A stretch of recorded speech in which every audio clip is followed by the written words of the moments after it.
السلام عليكم أبطال تانية ثانوي. النهاردة إن شاء الله هنحل مع بعض أسئلة الدرس الثالث معانا في التاريخ اللي هو بعنوان مصر في عصر الفاطميين، والكتاب اللي بنحل منه هو ملخص الامتحان. فيلا يا أبطال جهزوا نفسكم واستعدوا ونقول بسم الله ونبدأ مع السؤال الأول. والسؤال الأول بيقول: يستثنى من القواسم المشتركة بين كل من الدولة الطولونية والدولة الإخشيدية والدولة الفاطمية. هي بقى من الاختيارات ما ينفعش نقول عليها ان هي كانت مشتركة بين الدولة الطولونية والإخشيدية والفاطمية. هل هي التأسيس على أراضي مصرية، ولا مواجهة الأخطار الخارجية، ولا التوسع في بلاد الشام، ولا اتخاذ عاصمة جديدة للبلاد؟ لو قلنا الإجابة دال اتخاذ عاصمة جديدة للبلاد فهي طبعا ما تنفعش، لأن الدولة الطولونية اتخذت عاصمة جديدة وهي مدينة القطائع، والدولة الإخشيدية برضو اتخذت مدينة العسكر، والدولة الفاطمية اتخذت مدينة القاهرة. طب لو قلنا التوسع في بلاد الشام فهي برضو ما تنفعش، لأن الثلاث دول وسعوا حدود دولتهم في الشام. طب مواجهة الأخطار الخارجية برضو ما تنفعش، لأن برضو الثلاث دول واجهوا أخطار خارجية. يبقى مش قدامنا غير الإجابة ألف، وهي التأسيس على أراضي مصرية، لأن الدولة الطولونية والدولة الإخشيدية هم بالفعل تأسسوا بمصر. أما بقى الدولة الفاطمية فهي لا، أسست في بلاد المغرب الأول، بعد كده جات على مصر. يبقى الإجابة الصح معانا هي ألف، التأسيس على أراضي مصرية. طيب يلا بينا على السؤال رقم 2. بيقول لك: أيا مما يلي يخرج عن كونه سببا للصراع بين الفاطميين والعباسيين؟ هي بقى من الاختيارات الموجودة ما ينفعش نقول عليها ان هي كان السبب في الصراع بين الفاطميين والعباسيين. هل هو الانفراد بالزعامة السياسية للمسلمين؟ اكيد طبعا لا، هم الاتنين كانوا بيتصارعوا على الانفراد بالزعامة السياسية للمسلمين، سواء بقى الدولة الفاطمية او العباسية. طب التوسع والسيطرة على مصر والشام ده بالعكس جدا، هم الاتنين اصلا الصراع الرئيسي بينهم كان على مصر والشام. طب آلية حسم المواجهة مع الصليبيين؟ بالظبط كده، اصل ما شفناش ولا الدولة الفاطمية ولا الدولة العباسية كانوا بيتصارعوا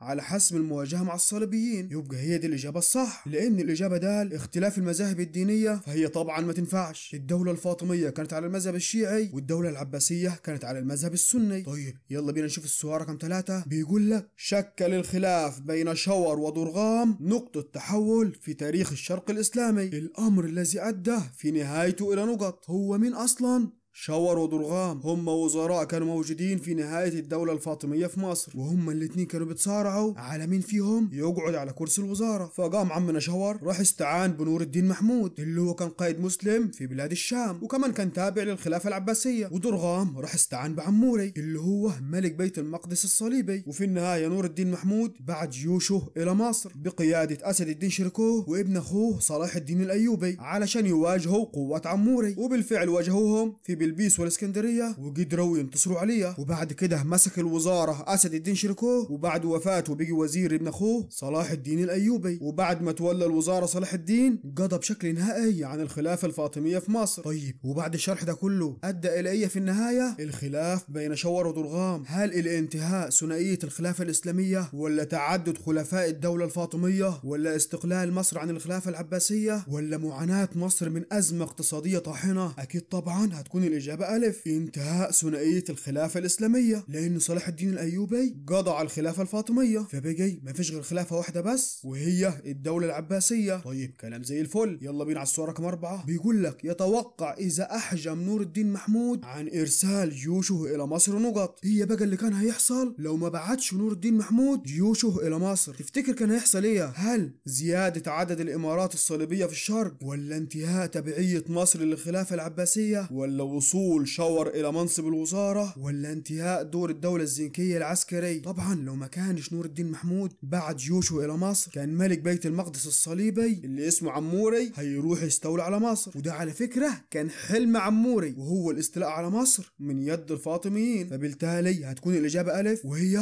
زيادة عدد الإمارات الصليبية في الشرق. طيب يلا نشوف السؤال رقم 5. بيقول لك: تكررت حملات الفاطميين للاستيلاء على مصر لإدراكهم نقط. احنا قلنا إن الفاطميين بعتوا 3 حملات عسكرية بقيادة أفضل قادة الجيش الفاطمي علشان يستولوا على مصر. طيب ليه الفاطميين بعتوا كل هذه الحملات علشان الاستيلاء على مصر؟ هل بسبب القيمة الدينية والسياسية لمصر؟ طبعا لا، مصر ما كانش فيها قيمة دينية. القيمة الدينية كانت موجودة في الشام والحجاز. الشام الشام علشان بيت المقدس والحجاز علشان الحرمين الشريفين. فالإجابة ألف ما تنفعش. طب رغبة المصريين في التخلص من الإخشيديين؟ بالعكس خالص، المصريين ما كانش لهم أي دخل أو رغبة للتخلص من الإخشيديين. طب إن مصر مفتاح الاستيلاء على أفريقيا؟ برضه ما تنفعش، هي مصر كانت مفتاح الاستيلاء على الشام والحجاز مش على أفريقيا. يبقى ما فيش قدامنا غير الإجابة دال. تأثير مصر في اقتصاديات الخلافة العباسية. بالظبط كده، هي دي الإجابة الصح، لأن أخذ مصر بكل خيراتها من الخلافة العباسية ده هيكون ضربة قوية جدا للعباسيين. طب يلا نشوف السؤال رقم 6. بيقول لك نستنتج من تحليل معطيات الخريطة التالية نقط، وجايب لك هنا خريطة للدولة الفاطمية والدولة العباسية والحمدانيين، وبيقول لك نستنتج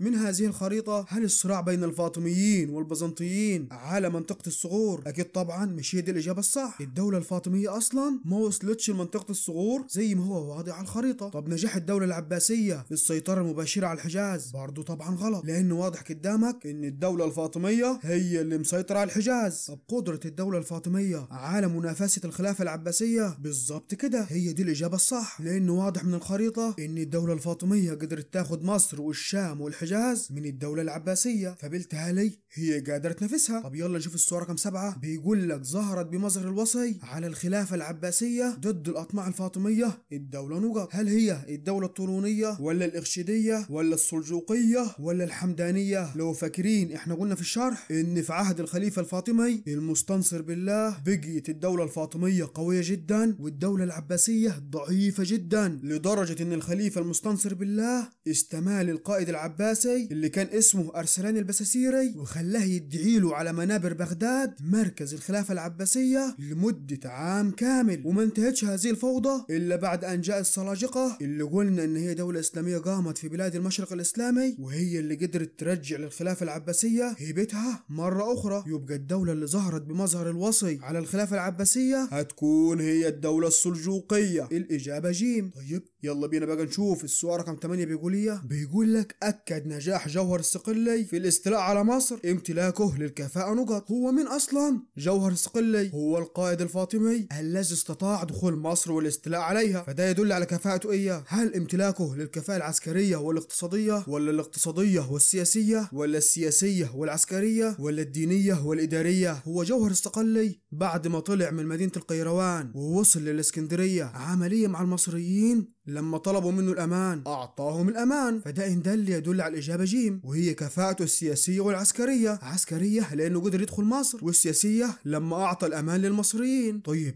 يلا بينا نشوف السؤال رقم 9. بيقول لك يعد العامل الرئيسي الذي ساعد جوهر الصقلي في الاستيلاء على مصر نقط. إيه بقى هو العامل أو السبب الرئيسي اللي ساعد جوهر الصقلي في الاستيلاء على مصر؟ هل بعدها عن مقر الخلافة العباسية ولا اضطراب أمورها السياسية والعسكرية ولا انقطاع تبعيتها عن الخلافة العباسية ولا قرب موقعها من مقر الخلافة الفاطمية؟ واحنا قلنا مين كان بيحكم مصر لما جه جوهر الصقلي واستولى عليها؟ كان بيحكمها الإخشيديين، وقلنا برضه بعد موت كفور الإخشيدي اضطربت أمور مصر السياسية والعسكرية بسبب الصراع على الحكم. يبقى الإجابة الصح معانا هي ب اضطراب أمورها السياسية والعسكرية. طيب يلا بينا على السؤال رقم 10. بيقول لك اعتبر الفاطميين ان ضم مصر لدولتهم يحقق لهم عدة أهداف أهمها نقط. هل القدرة على مواجهة الخطر الصليبي؟ أكيد طبعا لا، لأن في ذلك الوقت ما كانش فيه أصلا خطر صليبي. طب حصار الدولة العباسية عسكريا؟ برضو لا، مش هي دي الإجابة الصح. طب النجاح في ضم الحرمين الشريفين؟ بالظبط كده، هي دي الإجابة الصح، لأن الفاطميين كانوا عايزين يسيطروا على مصر علشان يقدروا يسيطروا على الشام والحجاز اللي فيهم الأماكن المقدسة عند المسلمين، والحرمين الشريفين في الحجاز. يبقى الإجابة الصح معنا هي جيم، وهي النجاح في ضم الحرمين الشريفين. طيب يلا بينا نشوف السؤال رقم 11. بيقول لك أي من الدول المستقلة الآتية امتدت حدودها السياسية في 3 قارات الدولة نقط؟ هل هي بقى الدولة الطولونية ولا الإخشيدية ولا الفاطمية ولا السلجوقية؟ احنا قلنا في الشرح ان الدولة الفاطمية في عهد الخليفة المستنصر بالله امتدت في ال3 قارات، في قارة أفريقيا لأنها استولت على مصر وهي أصلا كانت مستولية على شمال أفريقيا، وفي قارة آسيا علشان استولت على بلاد الشام والحجاز. والحجاز، وفي قارة أوروبا لأنها استولت على جزيرة صقلية اللي زي ما قلنا كانت موجودة في جنوب أوروبا. يبقى الإجابة الصح معانا هي جيم، الدولة الفاطمية. طيب السؤال رقم 12 بيقول تأكدت دعائم الدولة الفاطمية في مصر وانقطعت تبعيتها للخلافة العباسية بعد تولي حكم مصر نقط. هل هو جوهر الصقلي ولا المعز لدين الله ولا العزيز بالله ولا المستنصر بالله؟ هو مين أول واحد حكم مصر من الفاطميين؟ سامح طالب ما هيقول لي المعز لدين الله. هقول لك غلط، لأن المعز لدين الله هو أول خليفة فاطمي يحكم مصر ورابع الخلفاء الفاطميين بشكل عام، لكن أول واحد حكم مصر هو القائد جوهر الصقلي. فطبعا بعد ما حكم جوهر الصقلي بالتأكيد هتنقطع تبعية مصر عن الخلافة العباسية، لأن الدولة الفاطمية كانت تبع الاستقلال التام عن الخلافة العباسية. طيب يلا بينا على السؤال رقم 13 بيقول لك جاءت جيوش جوهر الصقلي إلى مصر من جهة نقط. هل من جهة الشرق ولا الغرب ولا الشمال ولا الجنوب؟ السؤال ده سهل ومباشر، هي الدولة الفاطمية كانت فين؟ هتقول لي في بلاد المغرب. يبقى جيوش جوهر الصقلي جت منين؟ هتقول لي من جهة الغرب. الإجابة به. طب تعال نشوف السؤال رقم 14 بيقول لك حرص الفاطميين على إنشاء عاصمة جديدة لمصر من أجل نقط. ليه بقى الفاطميين كانوا حريصين جدا على إنشاء عاصمة جديدة لمصر؟ هل بسبب تجنب ثورات أهل الفسطاط ضدهم؟ أكيد طبعا مش هي دي الإجابة الصح. طب قيام العاصمة بدور اقتصادي؟ أكيد طبعا لا، العاصمة الدور الأهم ليها هو دور سياسي مش اقتصادي. طب تثبيت دعائم حكمهم؟ بالظبط كده، لأن الدولة الفاطمية كانت عايزة تخلي مصر هي مركز ودار للحكم ليهم، علشان كده جوهر الصقلي بنى مدينة القاهرة. طيب كلام زي الفل. يلا بينا نشوف السؤال رقم 15 بيقول لك نستنتج في ضوء تحليل معطيات الخريطة التالية إن السبب الرئيسي لانتقال الفاطميين إلى مصر وجعلها مركزا لدولتهم نقط. ليه بقى الفاطميين سابوا بلاد المغرب واتخذوا مصر تكون مركز لدولتهم؟ هل علشان الاستفادة من موقع مصر على البحر المتوسط؟ أكيد طبعا لا. طب ما هم أصلا في بلاد المغرب كانوا ما يطلوا على البحر المتوسط. طب الاقتراب من الشام والأماكن المقدسة؟ بالظبط كده، هي دي الإجابة الصح، لأن هدف الفاطميين من سيطرتهم على مصر هي سيطرتهم على الشام والحجاز، علشان يأخذوا من الدولة العباسية المكانة الدينية، لأن في بلاد الشام في فلسطين عندك المسجد الأقصى والحجاز الحرمين الشريفين. طيب كلام زي الفل. يلا بينا نشوف السؤال رقم 16 مع يقولية بيقول لك حاول الفاطميين عام 302 هجرية الاستيلاء على مصر من خلال استغلال نقط. هل من خلال الخلافات بين البيت الطولوني؟ أكيد طبعا لا، هو أصلا اللي كان بيحكم مصر في ذلك الوقت الدولة الإخشيدية مش الدولة الطولونية. طب الخلاف بين العباسيين والطولونيين؟ أكيد طبعا لا، لنفس السبب اللي لسه قايله لك، إن اللي كان بيحكم مصر الإخشيديين. طب بعد مصر عن مركزية بغداد ولا انتشار الدعوة الفاطمية فيها؟ أولا الدعوة الفاطمية مش انتشرت في مصر غير بعد ما جاء الفاطميين، يبقى ما فيش قدامنا غير الإجابة جيم، وهي بعد مصر عن مركزية بغداد. بسبب إن مصر بعيدة عن بغداد استغل الفاطميين ذلك في الاستيلاء على مصر. طيب والسؤال رقم 17 ما يقول شهدت مصر بعد دخول الفاطميين تغييرا في العديد من المظاهر. في ضوء مضمون العبارة السابقة يرجع التغيير الذي شهدته مصر إلى نقط. احنا قلنا في الشرح بعد مجيء الخليفة الفاطمي المعز لدين الله عمل تغيرات في المظاهر الدينية والعلمية والاجتماعية، وقلنا ده بسبب ان الدولة الفاطمية دولة شيعية ومصر كانت تابعة للدولة العباسية السنية، فكان لازم يعمل تغيرات سواء بقى في المظاهر الدينية او العلمية او الاجتماعية. يبقى الإجابة الصح معانا هي به التوجه السياسي للمعز لدين الله. طيب السؤال رقم 18 ما يقول هدف الفاطميين منذ تأسيس دولتهم ببلاد المغرب إلى السيطرة على مصر بسبب نقط. ليه بقى الفاطميين من أول ما أسسوا دولتهم في بلاد المغرب كان هدفهم إنهم يسيطروا على مصر؟ هل ده بسبب مكانتها الدينية؟ لا طبعا، المكانة الدينية كانت في بلاد الشام والحجاز. طب أهميتها الاستراتيجية ولا ترحيب أهلها بالدعوة الفاطمية ولا قدرتها العسكرية؟ احنا قلنا إن هدف الفاطميين من السيطرة على مصر هي الاستيلاء على بلاد الشام والحجاز، ومش هيقدروا يسيطروا على الشام والحجاز إلا بالاستيلاء على مصر. يبقى الإجابة الصح معانا هي أهميتها الاستراتيجية اللي هو يعني موقع مصر الجغرافي. طيب والسؤال 19 ما يقول كان الصراع بين العباسيين في العراق والفاطميين في مصر من لأجل نقط. ليه بقى العباسيين والفاطميين كانوا بيتصارعوا مع بعض؟ هل من أجل الدفاع عن بلاد الشام؟ بالعكس طبعا، هما الاتنين كانوا بيتصارعوا على بلاد الشام. طب الزعامة السياسية ولا نشر الإسلام في أوروبا ولا السيطرة الاقتصادية؟ مش كان سبب الصراع السيطرة الاقتصادية ولا علشان نشر الإسلام في أوروبا؟ يبقى الإجابة الصح معانا هي ب الزعامة السياسية. الدولة العباسية في العراق عايزة تبقى لها الزعامة السياسية على المسلمين، وكذلك الدولة الفاطمية في مصر برضه عايزة تبقى لها الزعامة السياسية على المسلمين. والسؤال رقم 20 ما يقول لك: تأكد للفاطميين الصبغة الدينية بعد نجاحهم في مد نفوذهم إلى البلاد التي تقع نقط. امتى بقى الفاطميين بيجي لهم صبغة أو مكانة دينية؟ هتقول لي بعد ما استولوا على بلاد الشام والحجاز. بس هنا في الاختيارات مش جايب لك الشام والحجاز، وجايب لك شرق البحر الأحمر ولا شرق البحر المتوسط ولا غرب نهر النيل ولا غرب نهر دجلة. يا بلاد الشام والحجاز كانت تقع فين بالظبط؟ هتقول لي الإجابة ألف شرق البحر الأحمر. طيب يلا نشوف السؤال رقم 21. بيقول لك: استطاع الخليفة المعز لدين الله الفاطمي مد حدود دولته على حساب أراضي كل من؟ هل الدولة العباسية والحمدانيين ولا الحمدانيين والأمويين ولا الأمويين والصالحيين ولا الصالحيين والدولة العباسية؟ أولا الإجابة ب وج ما ينفعوش، لأن في الدولة الفاطمية ما كانتش موجودة أصلا الأمويين، وكذلك الإجابة د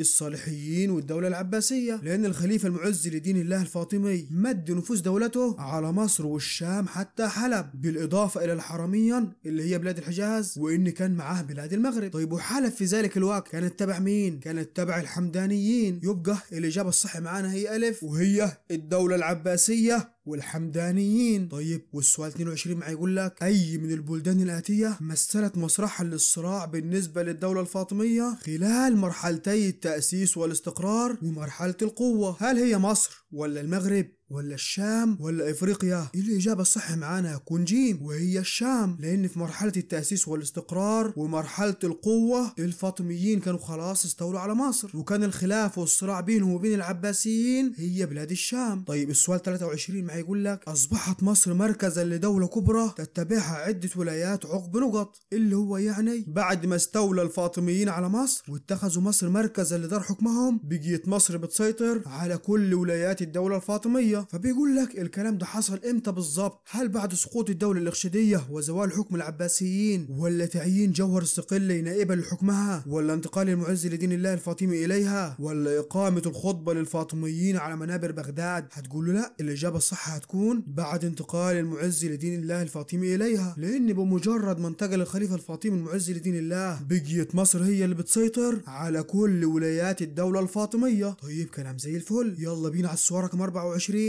بيقول لك: تم إسناد حكم مصر إليهما بالإنابة لفترة زمنية ينطبق مضمون هذه العبارة على كل من نقط. مين بقى من الاختيارات ينفع نقول عليه إنه هو حكم مصر بالإنابة؟ هل هو جوهر الصقلي وأحمد بن طولون، ولا أحمد بن طولون ومحمد بن طغج الإخشيد، ولا محمد بن طغج وكفور الإخشيدي، ولا خماراوي وجوهر الصقلي؟ لا، الإجابة الصح هتكون معانا ألف جوهر الصقلي وأحمد بن طولون، لأن جوهر الصقلي كان نائب للخليفة المعز دين الله، واحمد بن طولون كان نائب لزوج امه بيكباك التركي، وبعد كده بيجي نائب لصهره اللي كان اسمه يرجوخ. طب يلا نشوف السؤال 25. بيقول لك: ترتب على توسعات الدولة الفاطمية الخارجية بعد استيلائها على مصر نقط. هي بقى ترتب على الدولة الفاطمية بعد استيلائها على مصر: هل القضاء على الخلافة العباسية، ولا ارتفاع مكانتها الدينية، ولا القضاء على الدولة البيزنطية، ولا انتقال مقر حكومتها المركزية؟ هتقول له الإجابة الصح هي به ارتفاع مكانتها الدينية، لأن بعد استيلاء الفاطميين على مصر سيطروا على بلاد الشام والحجاز، فبالتالي ارتفعت مكانة الدولة الفاطمية الدينية. طيب كلام زي الفل. بيقول لك: يرجع سبب تأخير مجيء الخليفة المعز لدين الله الفاطمي إلى مصر بالرغم من نجاح قواته في إنهاء الدولة الإرشيدية إلى نقط. ليه بقى الخليفة المعز لدين الله الفاطمي أول ما القائد بتاعه جوهر الصقلي استولى على مصر ما راحش على طول وخلى القائد جوهر الصقلي يحكم نائب عنه لمدة 3 سنين؟ هل بسبب تمسكه بجعل بلاد المغرب مركزا للفاطميين؟ بالعكس طبعا، هو كان عايز يخلي مصر هي اللي مركز للفاطميين. طيب موقع مصر القريب من الخلافة العباسية؟ قلنا قبل كده 100 مرة ان مصر موقعها بعيد عن بغداد مركز الخلافة العباسية. طب حرصه على عدم وجود عقبات لحكمه في مصر؟ هتقول له ايوه، هي دي الاجابة الصح، علشان كده خلى القائد بتاعه جوهر الصقلي يحكم بالإنابة عنه لمدة 3 سنين علشان يتأكد إن مفيش أي عقابات هتواجهه أول ما يحكم مصر. طيب والسؤال 27 ما يقول لك دخلت منطقة الحجاز في حوزة الفاطميين منذ عهد نقط. امتى بقى الحجاز بقيت تابعة للدولة الفاطمية؟ هل في عهد جوهر الصقلي ولا المعز لدين الله ولا العزيز بالله ولا الحاكم بأمر الله؟ هنقول له الإجابة الصح هي به، في عهد المعز لدين الله، أول خليفة فاطمي يحكم مصر. طيب والسؤال 28 بيقول لك أصبحت مصر في عهد الخليفة المعز لدين الله قلبا للعالم الإسلامي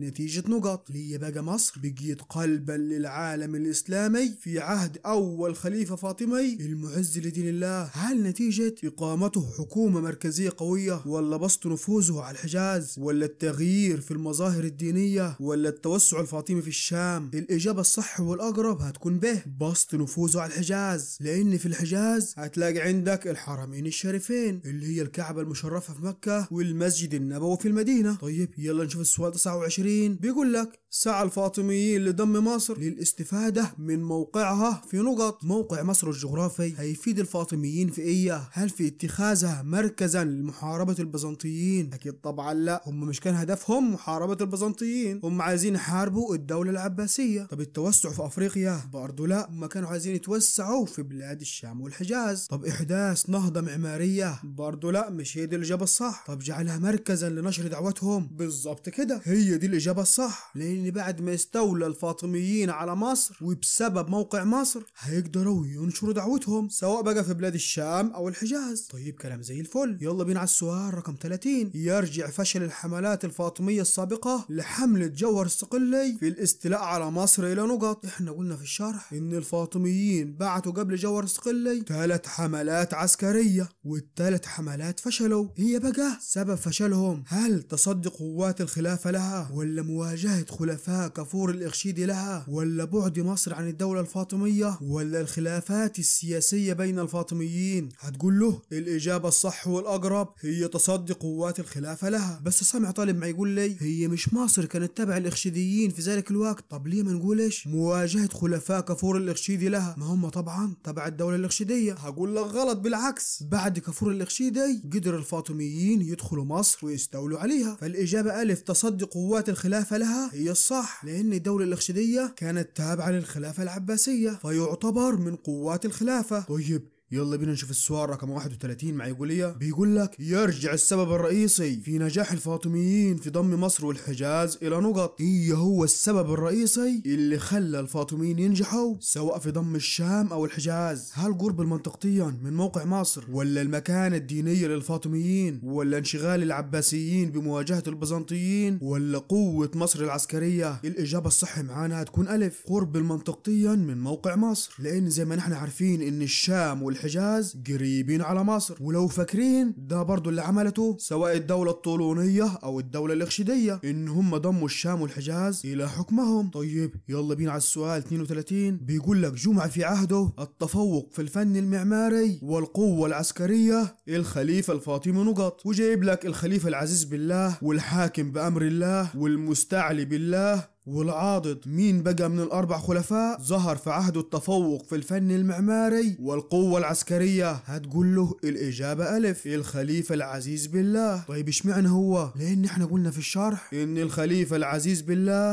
أنشأ وجدد صروح ومنشآت عديدة. طيب زي إيه مثلا؟ قلنا زي قصر الذهب وجامع القرافة أو جامع الأولياء وقصور عين شمس، فيبقى ده تفوق في الفن المعماري. طب والقوة العسكرية عملية؟ قلنا انه هو هزم القرامطة واهتم بالشام وشؤونها وكمان حارب البيزنطيين في حلب. طيب كلام زي الفل. يلا بينا نشوف السؤال رقم 33. بيقول لك واجه الخليفة العزيز بالله عدة تهديدات للدولة الفاطمية من الناحية نقط. هي كل التهديدات كانت بتجي منيا للدولة الفاطمية؟ هتقول لي في الغالب من بلاد الشام. هقول لك مظبوط. طيب هو هنا في الاختيارات ما جايب لكش الشام، بس جايب لك من الناحية الشامية الشمالية الشرقية ولا الغربية ولا الجنوبية ولا الجنوبية الغربية؟ بلاد الشام تقع فيا بالتحديد لمصر. هتقول لي من ناحية الشمال الشرقي. يبقى الإجابة الصح معانا هي ألف، الناحية الشمالية الشرقية. طيب يلا بينا على السؤال رقم 34. بيقول لك رغم قوة الوزارة في الدولة الفاطمية لم يتجرأ أحد منهم على إعلان نفسه خليفة بسبب نقط. ليه بقى الوزراء بالرغم من قوتهم ما كانوش يقدروا إن حد فيهم يعلن نفسه خليفة؟ هل بسبب ولاء الجيش للخليفة الفاطمي، ولا إدراكهما لمكانة الخليفة الدينية، ولا خوفهم من التهديد العباسي لمصر، ولا تمسك المصريين بالدعوة الفاطمية؟ هنقول له الإجابة الصح هي ب، إدراكهم لمكانة الخليفة الدينية، لأن الخليفة سواء بقى في الدولة العباسية أو الدولة الفاطمية بيكون له مكانة دينية عند الناس، والناس بتشوفه هو الرأس العليا في الدولة. طيب كلام زي الفل. يلا بينا نشوف السؤال 35. بيقول لك يدل ازدياد حركة الإنشاء والتعمير في عهد الخليفة العزيز بالله على نقط. هل هو الاهتمام بإصلاح أحوال الرعية، ولا خبرة المصريين بالإنشاء والتعمير، ولا ازدهار الحالة الاقتصادية لمصر، ولا حرصه على منافسة بغداد؟ هتقول له الإجابة الصح والبديهية هي جيم، ازدهار الحالة الاقتصادية لمصر. لأن بالعقل كده لو مصر ما فيهاش ازدهار في الحالة الاقتصادية، هل الخليفة العزيز بالله أو أي خليفة غيره هيقدر يهتم بالإنشاء والتعمير؟ الإجابة طبعا لا. طيب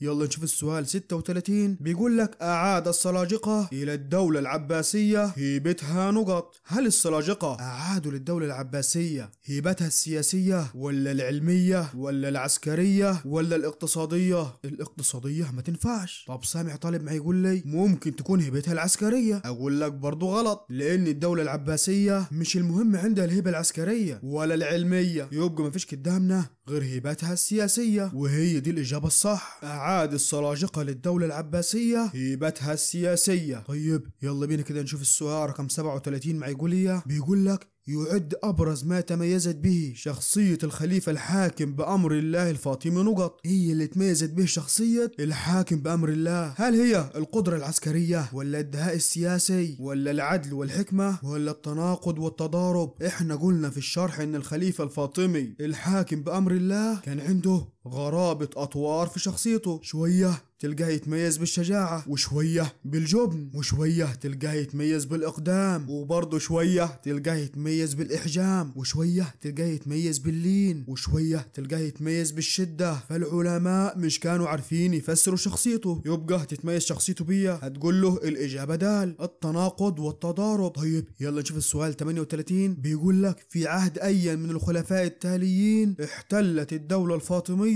مركز الصدارة في العالم الإسلامي بلا منازع فترة من الوقت؟ هل هو الخليفة المعز لدين الله، ولا الخليفة العزيز بالله، ولا الخليفة الحاكم بأمر الله، ولا الخليفة المستنصر بالله؟ هتقول له الإجابة الصح معانا هي دال، الخليفة المستنصر بالله. طيب وإيه دليلك على الكلام ده؟ هتقول له لأن في عهد الخليفة المستنصر بالله مدت الدولة الفاطمية نفوذها في بلاد الشام والحجاز وصقلية بجانب شمال أفريقيا، وقلنا برضو إن هي كده يبقى مدت نفوذها في الثلاث قارات، لأن صقلية تقع جنوب أوروبا. طيب كلام زي الفل. يلا بينا بقى نشوف السؤال رقم 39. بيقول لك وضع عبد الرحمن بن خلدون الإطار العام للدولة والذي يعرف بدورة حياة الدولة، وهي النشأة، الشباب والنضج والإضمحلال. وبيقول لك في ضوء مضمون العبارة السابقة أيا مما يلي ارتبط بنهاية مرحلة النضج للدولة الفاطمية بمصر. احنا لسه قايلين إن في عهد الخليفة المستنصر بالله احتلت الدولة الفاطمية مركز الصدارة في العالم الإسلامي بلا منازع. ولو فاكرين برضو في نهاية عهد الخليفة المستنصر بالله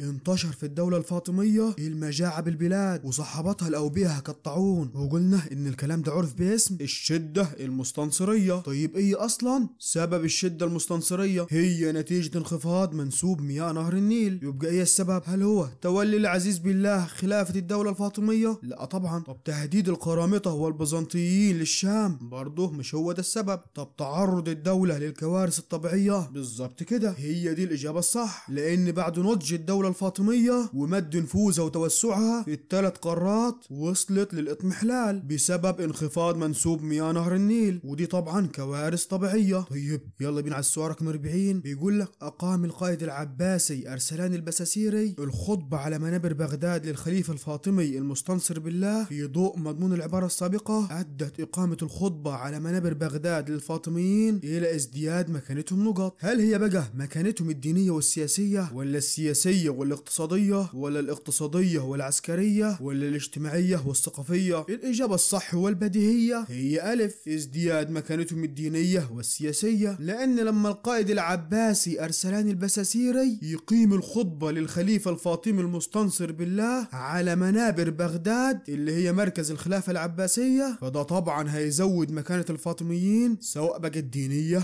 أو السياسية. طب يلا نشوف السؤال رقم 41. بيقول لك لعبت الأساطيل البحرية دورا واضحا في توسعات الدولة الفاطمية في عهد نقط. امتى بقى الأساطيل البحرية كان لها دور واضح في توسعات الدولة الفاطمية؟ هل في عهد الخليفة المعز لدين الله، ولا العزيز بالله، ولا الحاكم بأمر الله، ولا المستنصر بالله؟ هتقول له الإجابة الصح هي دال، في عهد الخليفة المستنصر بالله. طيب ليه؟ لأن لسه قايل لك إن في عهد الخليفة المستنصر بالله مدت الدولة الفاطمية نفوذها إلى جزيرة الصقلية. طب وجزيرة الصقلية دي فين؟ في جنوب أوروبا، وهي طبعا جزيرة في البحر، فأكيد طبعا والبديهي إن استخدموا الأساطيل البحرية علشان يقدروا يوصلوا لها. طيب يلا نشوف السؤال رقم 42. بيقول لك امتدت نفوذ الدولة الفاطمية إلى جنوب الساحل الأوروبي خلال عهد نقط. نفس الكلام اللي لسه قايله لك في عهد الخليفة المستنصر بالله لما وصلوا إلى جزيرة الصقلية. يبقى الإجابة الصح معانا هي جيم، المستنصر بالله. طيب يلا بينا نشوف السؤال رقم 43. بيقول لك باع الخليفة المستنصر بالله ممتلكاته ونزحت أمه وبناته إلى بغداد. يدل مضمون العبارة السابقة على نقط، هو نفس السبب اللي لسه قايله لك في السؤال رقم 39، وهي أن تعرضت مصر في أواخر عهد الخليفة المستنصر بالله إلى أزمة اقتصادية طاحنة بسبب انخفاض منسوب مياه نهر النيل. يبقى الإجابة الصح معانا هي جيم، وهي عمق الأزمة الاقتصادية في مصر اللي هي انخفاض منسوب مياه نهر النيل. طيب يلا بينا نشوف السؤال رقم 44. بيقول لك اتسم عهد كل من الخليفة الفاطمي العزيز بالله والخليفة المستنصر بالله بنقط. هي بقى الحاجة اللي كانت متشابهة في عهد الخليفة العزيز بالله والخليفة المستنصر بالله، هل هي تعرض البلاد لأزمات اقتصادية؟ أكيد طبعا لا، الكلام ده ينفع نقول عليها في عهد الخليفة المستنصر بالله بس. طب تناقص عدد سكان مصر، برضو الكلام ده ينفع نقول عليها في عهد الخليفة المستنصر بالله، لأن بسبب المجاعة اللي حصلت لها مصر في أواخر عهده كان يموت في مصر حوالي 10,000 نفس ولم يعد يرى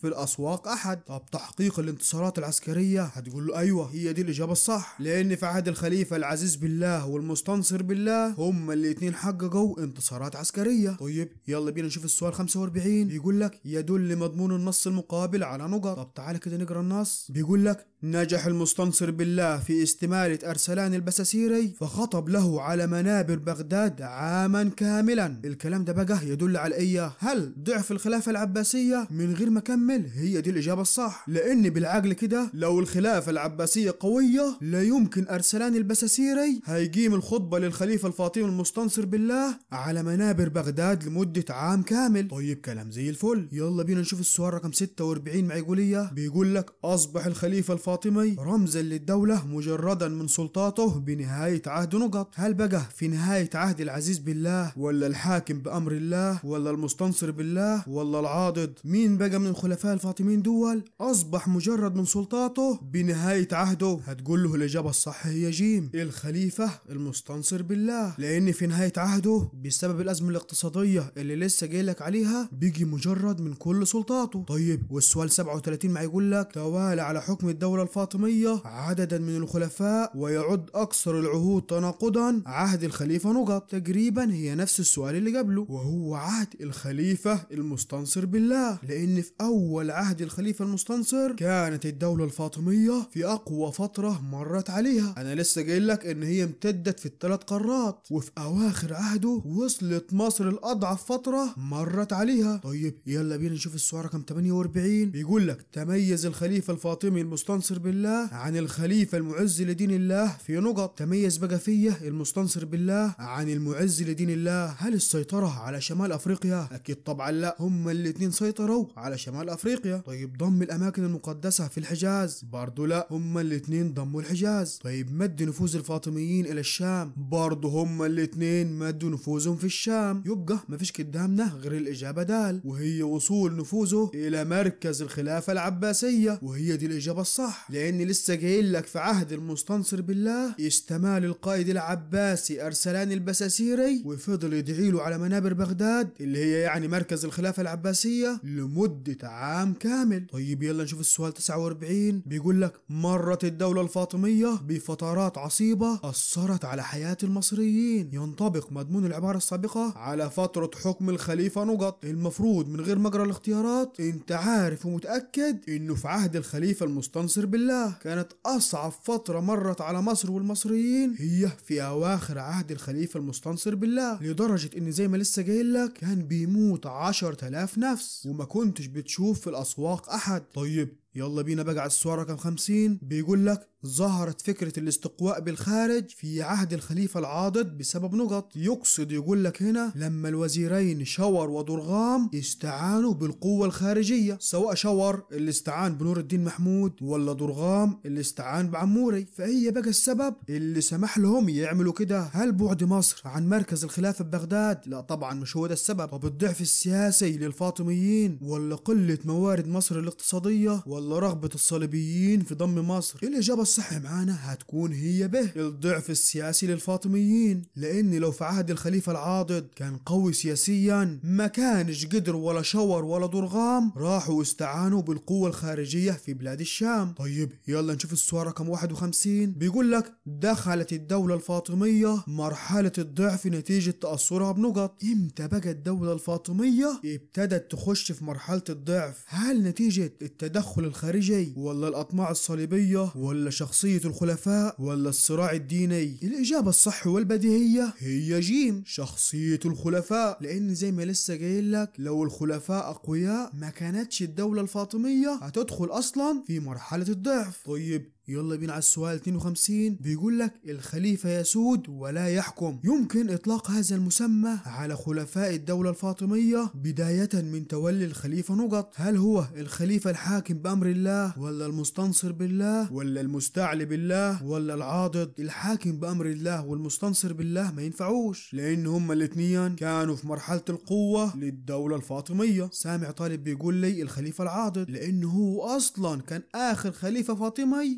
يحكم مصر، والوزراء بتوعه الأول كان أسد الدين شركوه والتاني صلاح الدين الأيوبي اللي كان الآمر والناهي في عهده. هقول لك إجابتك غلط، لأن هنا هو عايز بداية من تولي الخليفة نقط. مين هو الخليفة اللي بدأت من عنده مرحلة الضعف؟ هو الخليفة المستعلي بالله. يبقى الإجابة الصح معانا هي جيم، المستعلي بالله. طيب يلا بينا على السؤال 53. بيقول لك عدد الدروس المستفادة من أسباب سقوط الدولة الفاطمية ومنها نقط. هي بقى من الاختيارات ينفع نقول عليها كان من الدروس المستفادة من أسباب سقوط الدولة الفاطمية. هل حسن استثمار الموارد المتاحة ولا القوة العسكرية تحمي أوطان ولا القوة الخارجية لا تسعى إلا لمصالحها ولا مقاومة المحتل واجب وطني؟ هسألك سؤال، هو مين اللي سقط الدولة الفاطمية؟ هتقول لي هو صلاح الدين الأيوبي. طب هو صلاح الدين الأيوبي جه ليه لمصر أصلا؟ هتقول لي بسبب طلب الوزير شور الاستعانة بنور الدين محمود، فبعت نور الدين محمود جيوشه بقيادة أسد الدين شركوه وابن أخوه صلاح الدين علشان يتصدوا لقوات عموري ملك بيت المقدس، وبالفعل انتصروا عليهم وأصبح أسد الدين شركوه وزيرا لمصر، ومن بعده ابن أخوه صلاح الدين. وبعد ما تولى صلاح الدين الأيوبي وزارة مصر قضى بشكل نهائي على الدولة الفاطمية. يبقى بعد الشرح ده كله الإجابة الصح هتكون هي جيم، القوة الخارجية لا تسعى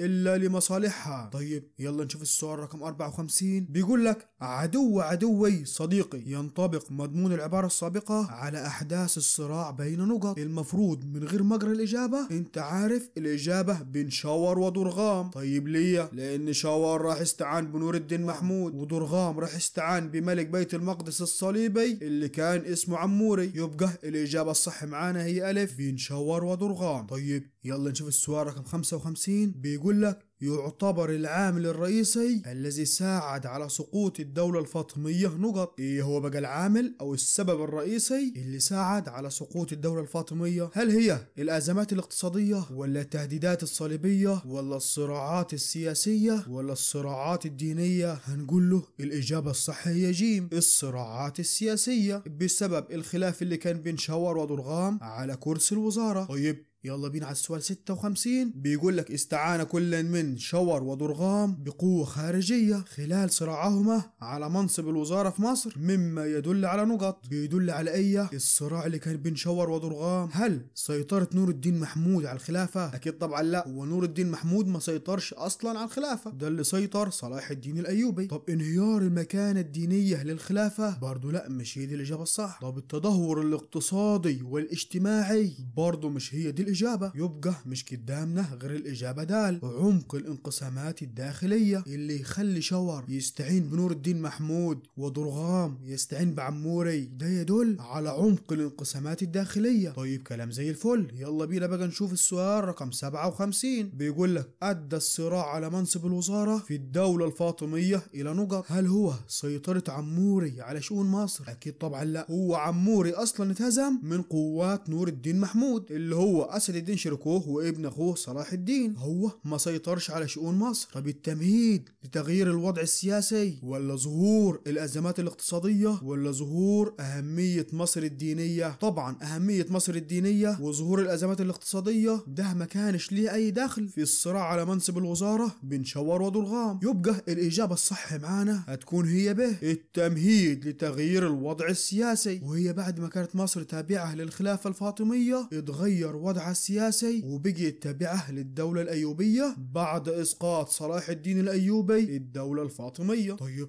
يلا بينا على السؤال 58. بيقول لك يدل اشتراك الخلفاء الفاطميين في المؤامرات والدسائس للتخلص من الوزراء على نقط. هو ايه اللي يخلي الخلفاء الفاطميين يعملوا مؤامرات ودسائس علشان يتخلصوا من الوزراء؟ يدل على ايه الكلام ده؟ هل قوة الخلفاء الفاطميين؟ اكيد طبعا وبديهي لا. ازاي الخلفاء الفاطميين اقوياء وبيعملوا مؤامرات ودسائس؟ طيب قوة الوزراء الفاطميين؟ هتقول له ايوه مظبوط، هي دي الاجابة الصح، لان لو ما كانش الوزراء الفاطميين اقوياء ما كانش الخليفة الفاطمي اضطر انه يعمل مؤامرات ودسائس للتخلص منهم. طيب يلا نشوف السؤال 59. بيقول لك يدل الصراع المرير على منصب الوزارة في الدولة الفاطمية على نقط. هل هو ضعف المكانة الدينية للخليفة؟ أكيد طبعا لا، محدش قرب للمكانة الدينية، بدليل إنهم كانوا بيتصارعوا على كرسي الوزارة، محدش فيهم فكر إنه يتصارع على كرسي الخلافة، وده علشان المكانة الدينية للخليفة. طب انهيار المكانة السياسية للخليفة، ولا تماسك المجتمع المصري، ولا قوة الجيش الفاطمي؟ طبعا وبديهي الإجابة دال وجيم ما ينفعوش، ولا قوة الجيش الفاطمي ولا تماسك المجتمع المصري. يبقى الإجابة الصح معنا هي ب، انهيار المكانة السياسية للخليفة. الخليفة الفاطمي في ذلك الوقت كان ضعيف سياسيا، الأمر الذي أدى إلى الصراع بين شاور ودرغام على منصب الوزارة. طيب يلا نشوف السؤال رقم 60. بيقول لك دارت عدة معارك بمصر بين قوات عموري ملك بيت المقدس وقوات نور الدين محمود بقيادة أسد الدين شركوه. يدل مضمون العبارة السابقة على نقط. هي بقى اللي بيدل على الصراع بين عموري ملك بيت المقدس وقوات نور الدين محمود اللي هي كانت بقيادة أسد الدين شركوه. هل اتساع نطاق الصراع بين الطرفين، ولا وصول إمدادات بيزنطية لعموري، ولا تدخل الدولة العباسية في القتال، ولا قوة قوة الخلافة الفاطمية في مصر. اولا ما ينفعش نقول قوة الخلافة الفاطمية، لانه واضح جدا ان الخلافة الفاطمية كانت ضعيفة جدا. طب تدخل الدولة العباسية في القتال؟ اكيد طبعا لا، لان الدولة العباسية ما تدخلتش اصلا في القتال. ده الدولة العباسية كانت ضعيفة يمكن اكتر من الدولة الفاطمية. هو جاي لك اللي اتدخل في القتال نور الدين محمود مش الدولة العباسية. طب وصول امدادات بيزنطية لعموري قوات نور الدين محمود لم تسمح له بذلك. يبقى اللي بيدل على الكلام ده هي الإجابة ألف، اتساع نطاق الصراع بين الطرفين، لأن قلنا في الشرح إن هم تواجهوا في بلبيس والأسكندرية. طيب يلا بينا بقى نشوف السؤال رقم 61. بيقول لك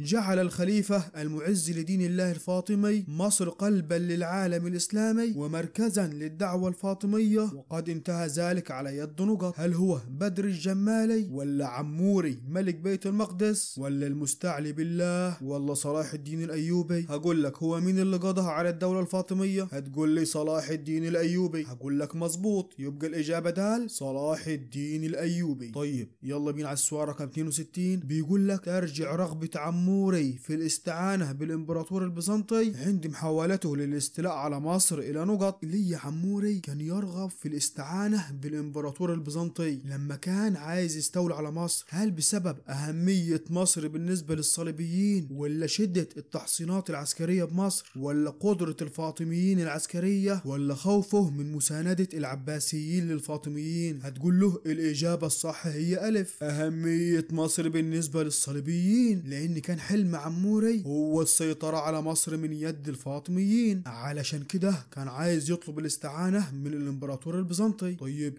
يلا بقى نشوف السؤال رقم 63. بيقول لك أدى فشل محاولات عموري ملك بيت المقدس في السيطرة على مصر إلى نقط. هل تثبيت دعائم حكم الوزير شاور؟ هو شاور أصلا ما مسكش الوزارة. طب عودة هيبة الدولة الفاطمية؟ ده بالعكس جدا، الدولة الفاطمية ما كانش ليها أي هيبة في ذلك الوقت. طيب تحرير بيت المقدس من يد الصليبيين؟ برضو لا، هم مش حرروا بيت المقدس من يد الصليبيين. يبقى مش قدامنا غير الإجابة دال، وهي استقرار قوات الشام الإسلامية بمصر، وهي دي الإجابة الصح، لأن بعد فشل وهزيمة عموري بيت المقدس استقرت قوات نور الدين محمود في مصر، واللي يقصد بها هنا استقرار قوات الشام. طيب يلا نشوف السؤال رقم 64. بيقول لك كانت النتائج النهائية للصراع على منصب الوزارة في مصر خلال عصر الدولة الفاطمية لصالح نقط. هل لصالح نور الدين محمود ولا الخليفة العاضد ولا صلاح الدين الأيوبي ولا شاور؟ مين كان ليه الاستفادة النهائية من الصراع اللي كان بين شاور ودرغام على منصب الوزارة؟ هتقول له هو صلاح الدين الأيوبي، لأنه قدر يسقط الدولة الفاطمية ويقيم الدولة الأيوبية. طيب والسؤال 65 بيقول لك يدل على قيام الخليفة الفاطمي العاضد بتولية الوزارة لأسد الدين شريكوه على نقط. هو ليه الخليفة العاضد ولا الوزارة لأسد الدين شريكوه؟ ده يدل على ايه؟ هل حرصه على علاقاته بنور الدين محمود، ولا مكانة شريكوه لدى الخليفة العباسي، ولا رغبته في استقرار أحوال مصر، ولا رغبته في استرداد سلطته العسكرية بمصر؟ هتقول له الإجابة الصح هي جيم، رغبته في استقرار أحوال مصر، علشان لما الخليفة العاضد يخلي الوزارة في يد قائد قوي زي أسد الدين شريكوه ده هيخلي استقرار في أحوال مصر. طيب كلام زي الفل. يلا بقى نشوف السؤال رقم 66. بيقول ايه؟ بيقول لك تعد النواة الأولى التي مكنت صلاح الدين الأيوبي من إقامة دولته في مصر والشام نقط. ركز هنا، هو هنا بيقول لك النواة الأولى، يعني أول سبب خلى صلاح الدين الأيوبي يقيم دولته في مصر والشام. هل هو الصراع بين شاور ودرغام، ولا الوجود الصليبي في الشام، ولا ضعف رأس السلطة الحاكمة بمصر، ولا الانقسام السياسي في الشرق الإسلامي؟ سامح طالب معي يقول لي الصراع بين شاور ودرغام هو اللي خلى صلاح الدين الأيوبي يقيم دولته في مصر والشام. هقول لك غلط يا عزيز الطالب، أنا لسه قايل لك هو عايز النواة الأولى، هو أي اللي وصل أصلا الصراع بين شاور ودرغام. هي الإجابة جيم، ضعف رأس السلطة الحاكمة بمصر، لأن لو أو السلطة الحاكمة اللي هو يعني الخليفة الفاطمي كان قوي، ما كانش هيبقى فيه أصلا صراع بين شور وضرغام، وبالتالي ما كانش هيقيم صلاح الدين الأيوبي دولته في مصر والشام بعد ما يسقط الدولة الفاطمية. طيب يلا بينا على السؤال 67. بيقول لك كان جوهر الصراع بين قوات نور الدين محمود وقوات عموري ملك بيت المقدس في مصر من أجل نقط. هي بقى كان أصل أو جوهر الصراع بين قوات نور الدين محمود وقوات عموري، هل هو حسم منصب الوزارة لحلفائهم؟ بالعكس طبعا، هم أصلا مش كان فارق معاهم الصراع اللي كان داير بين شور وضرغام. طب الحفاظ على ممتلكات الفاطميين؟ برضو لا، هم الاتنين كانوا بيتصارعوا على مين يأخذ ممتلكات الفاطميين سواء في مصر أو الشام. طيب استقرار أوضاع مصر سياسيا؟ برضو لا، هم مش هدفهم استقرار